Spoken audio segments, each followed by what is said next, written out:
අයිබෝන් දරුවනේ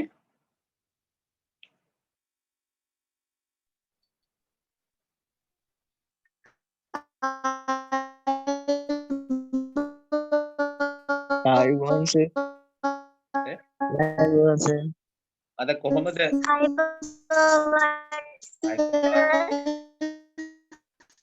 අද කොහොමද වැස්ස වහිනවද අද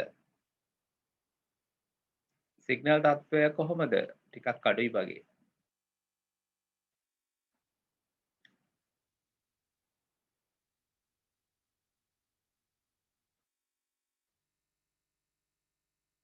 ටිකක් අඩුයි වැහි කළු උලක් නැහැ හරි එහෙනම් අපි අදත් වැඩේට බහිමු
ඔකට බාව ඇහෙනවද පුතේ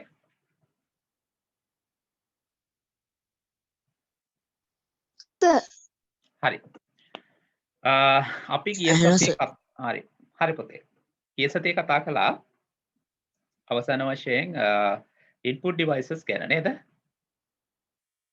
ආදාන උපක්‍රම ගැන අපි කතා කරගෙන ගියා දැන් අද දවසේ අපි කතා කරන්න බලාපොරොත්තු වෙන්නේ ප්‍රතිදාන උපක්‍රම ගැන ඒ කියන්නේ පරිගණකයකට දත්ත ඇතුළත් කරන්න වගේම පරිගණකයකින් දත්ත පිටතට ලබා ගැනීමේ ක්‍රමයකුත් අපිට තියෙන්න ඕනේ.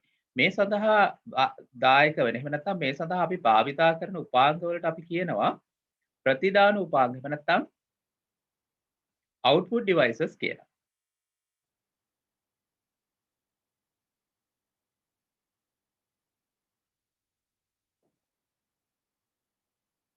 output devices කියලා. එතකොට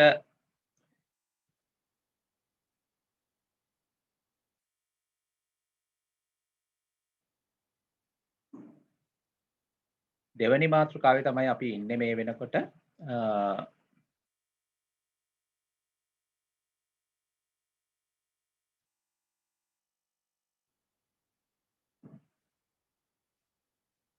input devices කතා කළා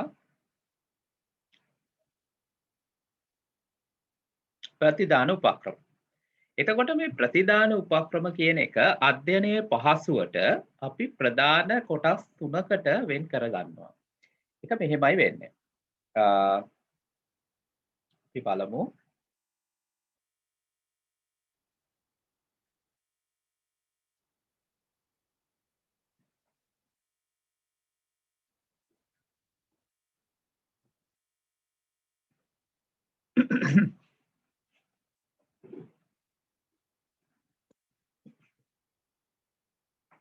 ඔව්. ප්‍රතිදාන උපක්‍රම. ගත්තොත් output device.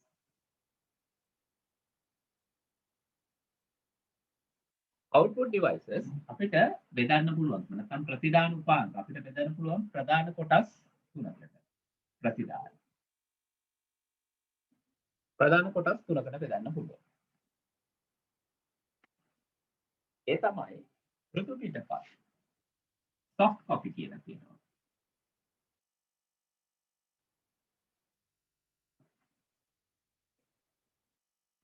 මෘදු පිටපත් තියෙනවා. ඊට පස්සේ දෘඩ පිටපත් තියෙනවා. අපි අර කියනවා hard copy.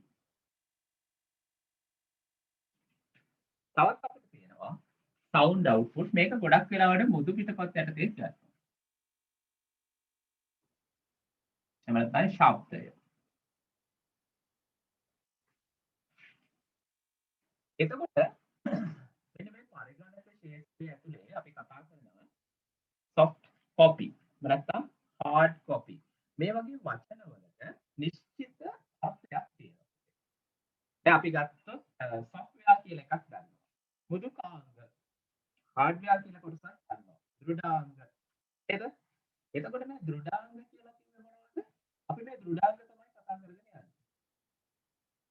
hardware තමයි කතා කරගෙන යන්නේ. ඒතර දෘඩාංග කියන එකේ තිබුණේ මොනවද? පරිගණකයක ස්පර්ශ කරන්න පුළුවන් කොටස් ටික දෘඩාංග කියලා තිබුණා. නේද? එතකොට මෘදුකාංග නැත්නම් software කියලා කිව්ව මොකක්ද?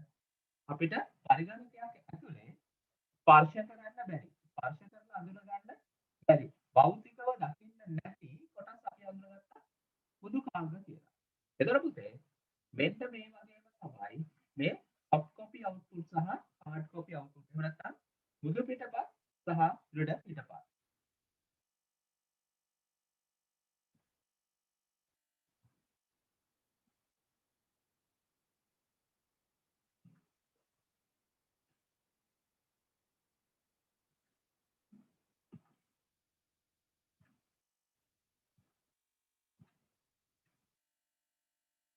ඇහෙනා මදි කියලා කියනවා.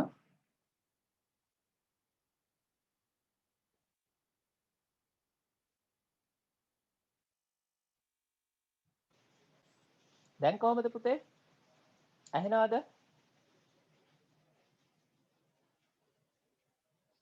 කවින්දු?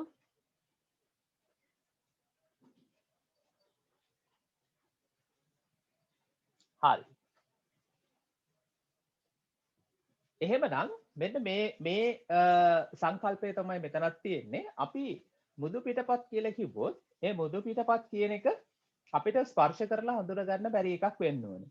දෘඩ පිටපත් කිව්වොත් දෘඩ පිටපත් කියන එක ස්පර්ශ කරලා හඳුන ගන්න පුළුවන් වෙන්න ඕනේ. ඒ උදාහරණයක් විදිහට අපි ගත්තොත් print out එකක්. එහෙම නැත්නම් මුද්‍රිත පිටපතක් ගත්තොත් මේක අපිට ස්පර්ශ කරලා හඳුන ගන්න පුළුවන්. ඒතර ඒ යටතේ අපි කතා කරනවා මොනවද? දෘඩ පිටපත් කියන කොටස. මුදු පිටපත් කියලා කියන්නේ දැන් අපි ඔයගොල්ලෝ ඔය සංදර්ශකයෙන් එහෙම නැත්නම් ඔයගොල්ලෝගේ ඩිස්ප්ලේ ස්ක්‍රීන් එකෙන් නේද මොනිටර් එකෙන් දකින්න ඔය කොටස මොනිටර් එකේ කැලි වලට ගලවලා අල්ලන්න පුළුවන් වේද? ස්පර්ශ කරන්න පුළුවන් වේද? ඒක එහෙම කරන්න බෑ නේද? ඒක අපි කියනවා මුදු පිටපත් ගණයට අයත් වෙනවයි කියලා. එතකොට අපි මෙන්න මේක යටතේ කතා කරන්නේ ඇත්තටම මොනවද? මොනිටර්ස් නැත්නම් සංදර්ශකය කියලා කියනවා අපි. ඊට පස්සේ ප්‍රොජෙක්ටර්ස් නේද? මෙන්න මේ වගේ දේවල් තමයි අපි මුදු පිටපත් යටතේ කතා කරන්නේ. ඒතර දෘඩ පිටපත් යටතේ අපිට කතා කරන්න තියෙන්නේ මොනවද? printers කියන්නේ. හරිද? printers කියන්නේ. එතකොට ශබ්ද වෙනම අපි මේක ස්පීකර් එක තමයි ගන්නෙ. ශබ්ද එහෙම නැත්නම් sound output එකක් ගන්න. ඒතරන ඔය විදිහට තමයි අපි output devices මූලික වශයෙන් ප්‍රධාන වලට කොටස් කරගන්නේ. ඒතර මේ monitors ගත්තාම monitors වර්ග තියෙනවා. එක එක වර්ග තියෙනවා. අපි ගත්තොත් CRT කියන monitor එක තමයි අපිට ඉස්සෙල්ලාම හම්බ වෙන්නේ. cathode ray tube කියන කොටස. CRT monitors. ඊළඟට අපිට තියෙනවා LCD monitors. liquid crystal diode කියන එක. ඊට පස්සේ තියෙනවා LED කියලා ස්ක්‍රීන් එකක්. right? ඊට පස්සේ තියෙනවා OLED කියලා ස්ක්‍රීන් එකක්. මේක නම් මම හිතන්නේ ඔයගොල්ලන්ගේ සිලබස් එකේ මම දැකලා නැහැ. ඒත් ඔහොම ස්ක්‍රීන් එකක් තියෙනවා. තව තියෙනවා ප්ලාස්මා පැනල් කියලා එකක්.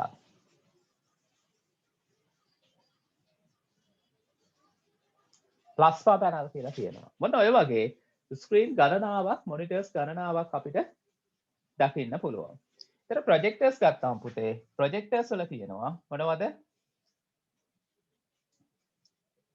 LED දැන් ප්‍රොජෙක්ටර්ස් තියෙනවා. එහෙම නැත්නම් සාමාන්‍ය ෆ්ලොරසන්ට් බල්බ් එක තියෙන ප්‍රොජෙක්ටර්ස් තියෙනවා. එතකොට ඔන්න ඔය ටික අපිට කතා කරන්න තියෙනවා මොනවද? මොනිටර්ස් යටතේ. ඊට පස්සේ printers ගත්තාම printers පුතේ තවත් කොටස් දෙකකට බෙදෙනවා. තවත් කොටස් දෙකකට බෙදෙනවා. මොනවද ඒ කොටස්? අපි කියනවා impact printers, non-impact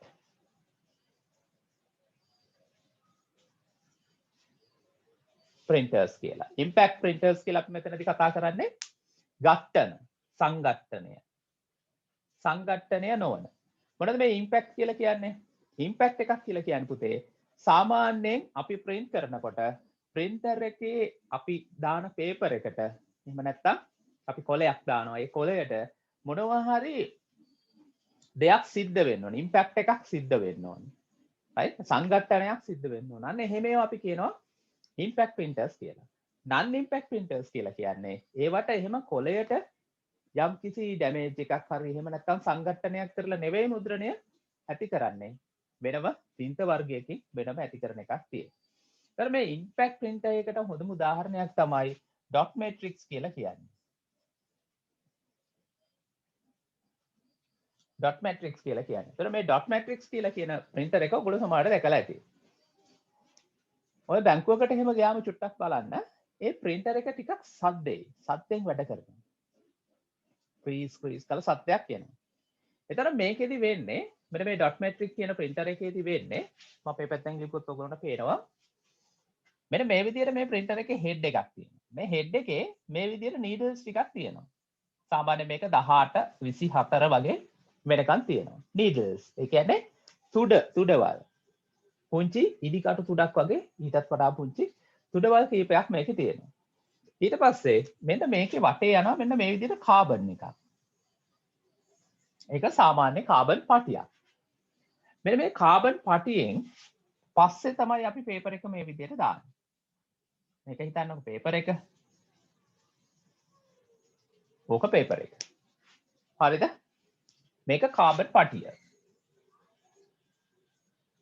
කාබන් එක. එතකොට මොකද්ද වෙන්නේ?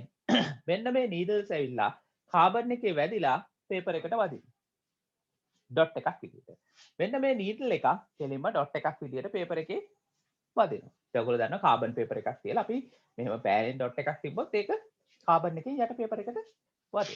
ඉතින් අන්න ඒ වගේ දෙයක් තමයි මෙතනදී මේ printers වල වෙන්නේ. එතකොට අපි හිතමු ඒ අකුර හැදෙන්න ඕනේ කියලා. ඒ අකුර හැදෙන්න නම් මෙන්න මෙයා මේ වගේ තිත් ටිකක් තමයි ඒ අකුරේ තියෙන්නේ. dot matrix printers වල. හැබැයි මේ තිත් ටික ඊටාම ළඟින් වදිනවා. ඒ හින්දා අපිට තිත් නෙවෙයි පේන්නේ. ඈතට කරලා බලනකොට සාමාන්‍ය පින්තූරයක් පේනවා. එතකොට මේ printer එක ගත්තාම ඒකයි impact කියලා කියන්නේ. මේ needle එක ගිහිල්ලා paper එකේ වදිනවා. right? ඔයගොල්ලෝ බලන්න අරගෙන මේ වගේ copy එකක් carbonized copy එකක් ඒකේ මෙහෙම අතෙන් අල්ලලා බැලුවොත් ඒකේ dots ටික දැනෙනවා. එහෙම නැත්නම් ගොඩක් ළඟට ගල්ලා බැලුවොත් මෙන්න මේ dots ටික ඔයගොල්ලන්ට බලා ගන්න පුළුවන්. hand lens එකක් අරන් බැලුවොත් මේ dots ටික ඔයගොල්ලන්ට බලා ගන්න පුළුවන්කම තියෙනවා. පැහැදිලිද? එතන මෙන්න මේක තමයි අපි කියන්නේ මොකද්ද? dot matrix printer එකේ වැඩ කරන විදිය. ඉරුට පිටපත් ලබා ගැනීමේ අපි impact වර්ගයේ, ඒ කියන්නේ සංඝට්ටන වර්ගයේ අපි පිටපත් යන්ත්‍රයක් මේ විදිහට කතා කරන්න පුළුවන්. ඔය තමයි ඒකේ ටෙක්නොලොජි එක. ඒතර පුතේ මේකේ වාසිය අවාසිත් තියෙනවා. දැන් මේක ගත්තාම මේකේ මේ කාබන් එක සාමාන්‍යයෙන් රුපියල් 450ක් 500ක් වගේ තමයි වෙන්නේ. ඒතර මේ කාබන් එකෙන් වැඩි පිටපත් ප්‍රමාණයක් මේකේ ගන්න පුළුවන්. ඒතර මේකේ කොස්ට් එක ගත්තාම ඒ කියන්නේ අපිට යන පිරිවැය ගත්තාම මේ මුද්‍රණය කරන්න යන පිරිවැය ගොඩක් අඩුයි. හැබැයි මේ printer එකක් සාමාන්‍යයෙන් 20000ක් වගේ වෙනවා. එතකොට ආරම්භක පිරිවැය ටිකක් මේකේ වැඩි. ඊළඟට මේ printer එකේ එන output එකේ තියෙන පැහැදිලිතාවය අපි කියනවා clarity එක. පැහැදිලිතාවය ගොඩක් අඩුයි. පැහැදිලිද? ඔන්න ඔය ටික තමයි ඔය print එක ගැන අපිට කතා කරන්න තියෙන්නේ. dot matrix මූලික වශයෙන්. ඊට පස්සේ ඒ වගේම තියෙනවා daisy wheel printer කියලා. බලමු අපි note එකේ. daisy wheel printer කියලා තියෙනවා. ඒවා තමයි අපි impact printers කියලා කතා කරන්නේ. එතන non impact printers වල තියෙනවා අපිට කතා කරන්න laser printers තියෙනවා. ඊට පස්සේ තවත් තියෙනවා inkjet එහෙම නැත්නම් bubble jet printers කියලා තියෙනවා. හරි. එතකොට මේ laser කියන තාක්ෂණය පාවිච්චි කරනවා මෙතනදී. inkjet වලදී වෙනම ink nozzles වලින් තීන්ත විදින්න ක්‍රමයක් භාවිතා කරනවා.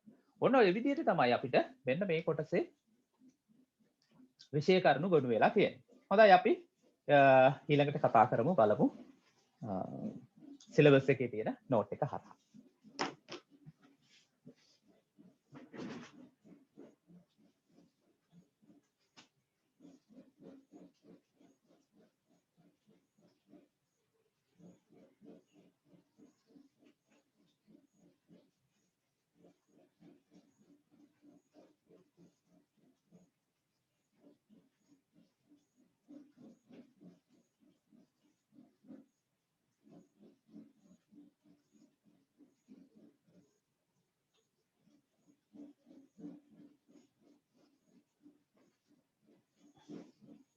හොඳයි.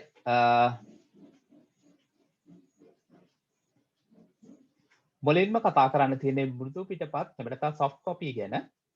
අපි මෙතනදී monitor screens ගැන කතා කරනවා. පළවෙනි එක තමයි මොකද්ද? මෙන්න මේ cathode ray tube එහෙම නැත්නම් cathode කිරණ නලය සහිත තිරය කියන්නේ. එතන මේක ඔයගොල්ලෝ දැකලා ඇති. මේ වගේ monitors සාමාන්‍ය ගොඩක් පරණ වර්ගයේ monitor එකක් අපි මේ තියෙන්නේ අතීතයේ භාවිතා කරපු එකක්. ඇතරම් මේකට cathode ray tube කියලා කියන්න හේතුවම තමයි මේකට cathode කිරණ වලින් තමයි මේක වැඩ කරන්නේ. මම චුට්ටක් මේක වැඩ කරන විදිහත් ඔයගොල්ලන්ට පැහැදිලි කරන්නම්.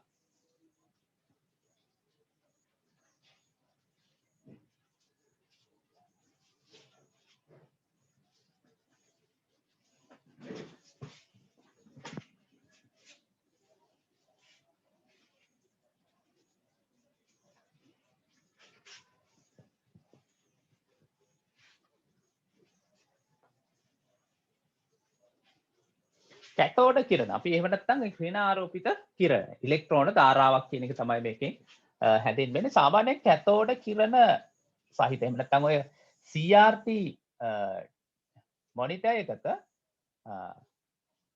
අපි පැත්තෙන් බැලුවොත් මෙන්න මේ වගේ තමයි පේන්නේ. දැන් මෙහෙම කැබිනට් එක තියෙනවා එකේ. හරි? කැබිනට් එක තියෙනවා. එතකොට මෙහෙම සම්බන්ධ වෙලා තියෙනවා. මෙන්න මෙහෙම තමයි ඔය CRT මොනිටර් එක අපිට දකින්න ලැබෙන්නේ. පැත්තෙන් පෙනුම තමයි මේ තියෙන්නේ. එතකොට මේකෙදි මෙන්න මෙතන තියෙනවා මේකේ ඉලෙක්ට්‍රෝන ගන්න එක. ඉලෙක්ට්‍රෝන විදින්න පුළුවන් උපකරණයක් ඔතන තියෙනවා. එතකොට මේ ඉලෙක්ට්‍රෝනයක් මෙතන තියෙන රික්තයක්. ඒ කියන්නේ මේකේ වායු ගෝලය මොකුත් නැහැ. එතකොට ඉලෙක්ට්‍රෝනයක් මෙතන ඉඳලා මෙතනට විදිනවා. හරි? විදිනවා. එතකොට මෙතන තියෙනවා පොස්ප ලේයර් එකක්. පොස්ප. මේ පොස්ප වල අපි සමස්ථානික කියලා જાතියක් කතා කරනවා. ඒ කියන්නේ එකම පරමාණු ක්‍රමාංකයේ තියෙන ඉලෙක්ට්‍රෝන ගාන නියුට්‍රෝන ගාන වෙනස් වෙන මූලද්‍රව්‍ය අපි කියන සමස්ථානික කියලා. ඒතර මේ පොස්ප වල සමස්ථානික තුනක් තියෙනවා. මේ සමස්ථානික තුනෙන් රතු නිල් සහ කොළ කියන වර්ණ ලබලා දෙන්න පුළුවන් ඉලෙක්ට්‍රෝනයක් එයාට වැදුනහම. සරලව හිතා ගන්න පොස්ප කියලා මූලද්‍රව්‍යයක් තියෙනවා. ඒක මේකේ ආලේප කරලා තියෙනවා. මේකේ වර්ග තුනක් තියෙනවා. ඒ තුනට ඉලෙක්ට්‍රෝන වැදුනහම එක්කෙනෙක්ට රතු පෙන්වන්න පුළුවන්, අනිත් එක්කෙනාට කොළ පෙන්වන්න පුළුවන්, අනිත් එක්කෙනාට නිල් පෙන්වන්න පුළුවන්. ඔය විදිහේ ලක්ෂණයක් මෙන්න මේ ස්තරයේ තියෙනවා. එතකොට මොකද්ද කරන්නේ? මෙතනින් ඉලෙක්ට්‍රෝන ගන්ස් තුනක් මේ විදිහට සම්බන්ධ කරලා මේකට ඉලෙක්ට්‍රෝන ධාරාවක් දෙනවා. දැන් මේකට ෆ්ලයිබැක් කියලා උපකරණයක් පාවිච්චි කරනවා. ඒ උපකරණය හරහා තාම අධික විදුලි ධාරාවක් මෙතෙන්ට සාමාන්‍ය අධික සැර විදුලි ධාරාවක් මෙතෙන්ට යොමු කරනවා. එතකොට මේවා අපි යොමු කරන ප්‍රමාණය හැටියට මොකද්ද වෙන්නේ? මේක මේ විදිහට ප්‍රක්ෂේපණය වෙනවා. නැත්නම් මේක මේ විදිහට ස්ප්‍රෙඩ් වෙනවා මේ තිරයට. අන්න ඒ විදිහට තමයි ඒවා මෙන්න මේ වගේ ඩොට්ස් විදිහට වෙන්නේ. මේ එක ඩොට් එකකට අපි කියනවා පික්සෙල් එකක් කියලා. එතකොට මෙන්න මේ විදිහට තමයි මේක හැදිලා තියෙන්නේ. මේ කියපු සියලුම කාරණා ඔයගොල්ලන්ට නොතේරෙන ඇති සමහර විට. හැබැයි ඉස්සරහදී ඔයගොල්ලෝ විද්‍යාව වගේ විෂයන් ඉගෙන ගන්නකොට මේ දේවල් ගැන යම් අවබෝධයක් ලබා ගන්න පුළුවන් වෙයි. ඊට පස්සේ මෙන්න මෙතනදී මේකට වැඩි විදුලි ප්‍රමාණයක් වැය වෙනවා. පළවෙනිම කාරණාව. මේකේ ලක්ෂණ ගත්තොත් මේකට වැඩි විදුලි ප්‍රමාණයක් වැය වෙනවා මේ ස්ක්‍රීන් එකට. ඒ වගේම තමයි පුතේ දැන් මේ ස්ක්‍රීන් එකේ සයිස් එක. දැන් මේ අතර ගත්තොත් මේ සයිස් එක විශාල කරන්න මොකක්ද වෙන්නේ? මේ ටියුබ් එකේ සයිස් එක මෙහෙම පිටිපස්සට ගොඩක් එනවා. ඒතර විශාල ඉඩ ප්‍රමාණයක් ඕනේ අපිට පිටිපස්සට මේක තබා ගන්න. ඉතින් ඊට පස්සේ මෙන්න මේක නිෂ්පාදකයන්ට ලොකු ගැටලුවක් වුණා. මොකද්ද? මෙන්න මේ අපි විශාල ප්‍රමාණයක මොනිටර්ස් නිර්මාණය කරන්නේ. ඉතින් ඒ හින්දා තමයි මේ තාක්ෂණය මේ වෙනකොට අයින් කරලා තියෙන්නේ. එතකොට මෙන්න මේ තාක්ෂණයේ තිබුණු අවාසි කතා කරොත් ස්ක්‍රීන් එකේ ප්‍රමාණය විශාල කරන්න අමාරුයි. ඒ වගේම වැඩි විදුලි ප්‍රමාණයක් මෙහා භාවිතා කරනවා, පරිභෝජනය කරනවා. ඒ වගේම තමයි මෙයා ටිකක් ප්‍රමාණයෙන් විශාලයි, බරෙන් වැඩි. ඒ හින්දා මේක භාවිතය අපහසුයි. ඊළඟට liquid crystal diode. එහෙම නැත්නම් LCD monitors කියන ඒවා. LCD කියන monitors වර්ගය ආවා. එහෙනම් මේකේදී උනේ පුතේ මෙන්න මේ ස්ක්‍රීන් එකක් අරගෙන මේකේ තියෙනවා ද්‍රවයක්. ද්‍රව ස්පටික කියලා කියන්නේ. ද්‍රවයක් තියෙනවා. මෙන්න මේක ඇතුලේ මොනවද? crystals ගිල්වලා තියෙනවා මේ වගේ. crystals ගිල්වලා තියෙනවා. මෙන්න මේ crystals වලට විදුලිය ලබා දුන්නාට පස්සේ මේගොල්ලෝ මෙන්න මේ RGB විදියට වැඩ කරනවා. හරිද? RGB විදියට වැඩ කරනවා. ඉතින් ඒ හින්දා කිව්වා යාට liquid crystal display කියලා. ඒ වගේම තමයි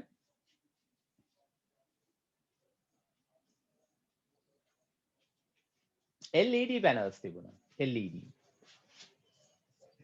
LED bulb තියෙන. අපි දන්නවා light emitting diode කියලා කියන්නේ. LED bulbs ඉනේ bulbs වලින් හදන panels තියෙනවා. ඒව තමයි අපි කතා කරන්නේ LED කියලා. ඊට පස්සේ LCD LED. එතකොට තවත් මෙන්න මේ ස්ක්‍රීන් එකේ size එක දැන් මේකේ size එකක් මම කියන්නේ මේ thickness එක ඝනකම අඩු කරන්න පුළුවන් උපරිම ප්‍රමාණයක් තිබුණා. එතකොට මෙන්න මේ ප්‍රමාණයටත් වඩා අඩු කරලා ස්ක්‍රීන්ස් හදන්න අවශ්‍ය වුණා කාටද? නිෂ්පාදකයන්ට. right? එතකොට ඒ හින්දා තමයි ඒගොල්ලෝ හොයාගත්තේ OLED කියන ස්ක්‍රීන් එක. organic light emitting diode කියන එක. OLED කියන ස්ක්‍රීන් එක. මෙන්න මේ OLED කියන ස්ක්‍රීන් එක පුතේ නවන්න පුළුවන් අපිට. ස්ක්‍රීන් එක නවන්න පුළුවන්. රෝල් කරන්න පුළුවන් අපිට ස්ක්‍රීන් එක. සාමාන්‍යයෙන් මේකේ ඝනකම කියන්නේ සාමාන්‍යයෙන් මිලිමීටර් 3ක් වගේ. ඒ කියන්නේ උදාහරණයක් විදිහට ඔයගොල්ලෝගේ ඩෙන්ටිටි එකක් දැකලා තියෙනවනේ ඩෙන්ටිටි කාඩ් එකක්. නැෂනල් ඩෙන්ටිටි කාඩ් එක. අන්නේ කාඩ් එක තරම් ඝනකමක් තමයි මේ OLED ස්ක්‍රීන්ස් තියෙන්නේ. ඒතර මේවා දැනට භාවිතා කරන ගොඩක් මොබයිල් ෆෝන්ස් වල දැන් Apple කෝපරේෂන් එකෙන් ගහන iPhone එක වගේ ගත්තොත් ඒ iPhone එකේ තියෙන්නේ මෙන්න මේ OLED ස්ක්‍රීන් එකක්. ඔයගොල්ලෝ හොඳට බලන්න ඔය iPhones වල තියෙන පොඩි ගැටලුවක් තමයි ඔය බැටරි ඉදිය වෙන්න පටන් ගන්නවා. මේ බැටරි ඉදිය වෙනකොට සාමාන්‍යයෙන් මෙන්න මේ වගේ ස්ක්‍රීන් එක උඩට එන්න පටන් ගන්නවා. හැබැයි ඒත් ෆෝන් එක වැඩ කරනවා. ඩිස්ප්ලේ එක හොඳට පේනවා. මොකද මේක නැවෙන්න පුළුවන් ස්ක්‍රීන් එකක් විදිහට තමයි මේක තියෙන්නේ. පැහැදිලිද? ඔන්න ඔය තාක්ෂණයෙන් අපි භාවිතා කරනවා පුතේ මොනවටද? මොනිටර්ස් වලට. පැහැදිලිද? හරි.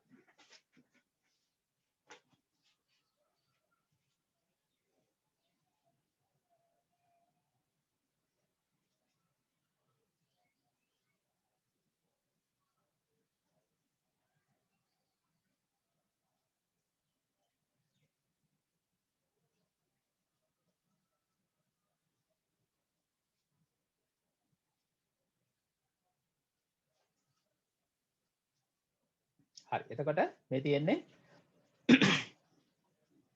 ද්‍රව ස්පටික. එහෙමත් නැත්නම් ද්‍රව ස්පටික. එහෙමත් නැත්නම් liquid crystal display කියන එක තමයි මේ තියෙන්නේ. right. අපි එතනින් එහාට ගියොත් මේ තියෙන්නේ light emitting diode. එහෙම නැත්නම් ආලෝක විමෝචක diode කියන LED screens. මේ වගේ ඔයගොල්ලෝ ඕන තරම් දැකලා ඇති.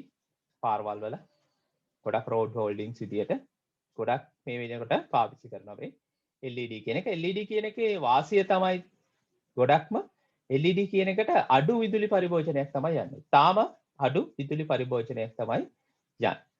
එතකොට අපි ඊළඟට කතා කරනවා මල්ටිමීඩියා ප්‍රොජෙක්ටර්ස් ගැන. බහුමාධ්‍ය ප්‍රක්ෂේපක ප්‍රොජෙක්ටරය කියලා මේකට කියනවා. මේක ඔයගොල්ලෝ ඉස්කෝලේ ගොඩක් ලාට දැකලා ඇති. මේ ස්ක්‍රීන්ස් පාවිච්චි කරනවා. තාම විශාල ප්‍රමාණයේ ස්ක්‍රීන් එකක් අපිට හදා ගන්න පුළුවන් වුණොත් මේ ප්‍රක්ෂේපණය කරලා හදා ගන්න පුළුවන්. ඉතින් මේක ටිකක් සාර්ථකයි මේ වගේ දෙයකට. එතන මේකේ තියෙන අවාසි තමයි මේකේ ආයු කාලය තීරණය වෙන්නේ මෙන්න මේ මෙතන තියෙන බල්බ් එකේ ආයු කාලයත් එක්ක. එතන මේ බල්බ් එකේ ආයු කාලය සාමාන්‍යයෙන් පැය වලින් තියෙන්නේ ඒක පැය 10,000ක් වෙන්න පුළුවන්.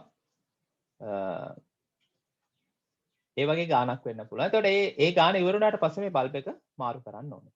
ඒතර බල්බ් එක මාරු කරන්න ගියාම තියෙන ප්‍රශ්නේ තමයි මේ බල්බ් එකේ වටිනාකම සාමාන්‍යයෙන් මේ ප්‍රොජෙක්ට් එකේ වටිනාකමෙන් 3න් 2ක් වගේ වෙනවා. දැන් උදාහරණයක් විදිහට ප්‍රොජෙක්ට් එකක් රුපියල් 60,000ක් වෙනවා නම් එතකොට ඒකේ බල්බ් එක සාමාන්‍යයෙන් 40,000ක් විතර වෙන්න පුළුවන්. එතකොට මේක ටිකක් අන්න ඒ කාරණාව හින්දා මේකේ පුංචි අවාසියක් තියෙනවා. එහෙම නැත්නම් විශාල ස්ක්‍රීන් එකක් ලබා ගන්න මේක ගොඩක් හොඳයි. ඊට පස්සේ අපිට කතා කරන්න පුළුවන් දෘඩ පිටපත් කියන එක.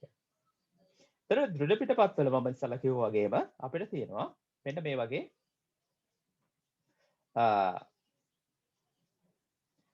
සංඝට්ටන. එහෙම නැත්නම් ඉම්පැක්ට් සංඝට්ටන නොවන මුද්‍රණ යන්ත්‍ර non impact printers කියලා කොටස් දෙකක් තියෙනවා. එතකොට මේකේ අපි සංඝට්ටන මුද්‍රණ යන්ත්‍රයක් තමයි කතා කළේ මොකද්ද? තිත්න්‍යාස මුද්‍රක එහෙම නැත්නම් dot matrix printers කියන එක. line printer කියලා කියන්නේ ඒ වගේම එකක්. එතකොට මෙන්න මේවා තමයි අපි සංඝට්ටන කියලා කිව්වේ. ඒතර මේ සංඝට්ටන උපක්‍රමයේදී වෙන්නේ මොකද්ද? මේ head එකේ printer එකේ head එකේ ඉසේ තියෙනවා needles ටිකක්, ඉදි කටු වගේ කොටස් ටිකක් මේක paper එකට වැදිලා තමයි මේ printing ක්‍රියාවලිය වෙන්නේ. එතකොට ඒකට ribbon එකක් තමයි පාවිච්චි කරන්නේ තීන්ත විදිහට. ඒතර මේ මෙතන තියෙන ඕගොල්ලන්ට මේ දකින්න තියෙනවා මේ තියෙන printer එකක් ඒ වගේ. මේක බොහොම අඩුයි දකින්න. දැන් බලන්න මේ අකුරක් ගත්තාම මේ අකුරේ මේ විදිහට dots තමයි දකින්නට ලැබෙන්නේ මේ විදිහට. හරිද? එතන නෝකට අපි කියනවා dot matrix printer එක කියලා. මේ තියෙන line printer එක ඒ වගේමයි. මේ line printer එක විශාල print out ප්‍රමාණයක් ඒ කියන්නේ විශාල ප්‍රමාණයේ print out එකක් ගන්න භාවිතා කරනවා. හරි. ඊට පස්සේ සංඝටනය නොවන එහෙම නැත්නම් non impact printers යටතේ අපිට කතා කරන්න පුළුවන්. මෙන්න මේ laser මුද්‍රණය එහෙම නැත්නම් laser printers මේවා ගොඩක් තැන්වල දකින්න පුළුවන්. ඒතර මේ තාක්ෂණය තමයි photocopies වලත් ඇවිල්ලා තියෙන්නේ. photocopy machines ඔයගොල්ලෝ දන්නවා. මේකට පාවිච්චි කරන්නේ අපි ink toner එකක්. අතර මේ cartridge එකක් නෙවෙයි. මේ දාලා තියෙන cartridge එකක් නෙවෙයි. මේකට කියන්නේ පුතේ ink toner එකක්. සාමාන්‍යයෙන් cartridge කියලා අපි කියන්නේ cartridge එකක් එන්නේ liquid ink එකක්. පොතේ සමහර තැන්වල වෙනස් විය යුතු කාරණා තියෙනවා. අපි ඒව ගැන කතා කරගෙන යනවා මේ වෙනකොට කොහොමද ඒක වෙනස් කරන්නේ කියලා. මොකද එහෙම නැත්නම් ඔයගොල්ලන්ට නිවැරදි දැනුමක් නෙවෙයි මේ එන්නේ. අපි මේකට කියන්නේ toner එකක් කියලා පුතේ. ඒතර cartridge එකක් කියලා කියන්නේ මෙන්න මේ වගේ තීන්ත විදුම් මුද්‍රණයේදී භාවිතා කරන එකක් තමයි cartridge එකක් කියලා කියන්නේ. right? එතකොට මෙන්න මේකේ තාක්ෂණය බලුවොත්. laser printer එකක තාක්ෂණය බලුවොත්. laser printer එකක් ක්‍රියාත්මක වෙන්නේ මෙන්න මේ විදිහට. මම චුට්ටක් ඒක ඔයගොල්ලන්ට හැදලා පෙන්නන්නම්.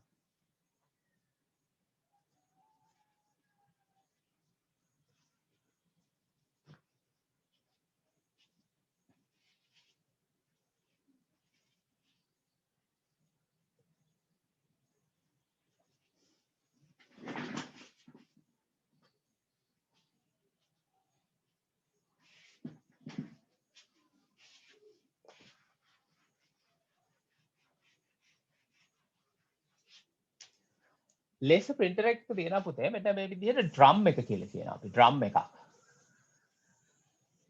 මේක metal එකක් කියන්නේ ලෝහමය කොටසක් තමයි මේ drum එක කියලා කියන්නේ. මෙහෙම drum එකක් තියෙනවා. මේක මේ අතට තමයි තියෙන්නේ. මෙහෙම drum එකක්.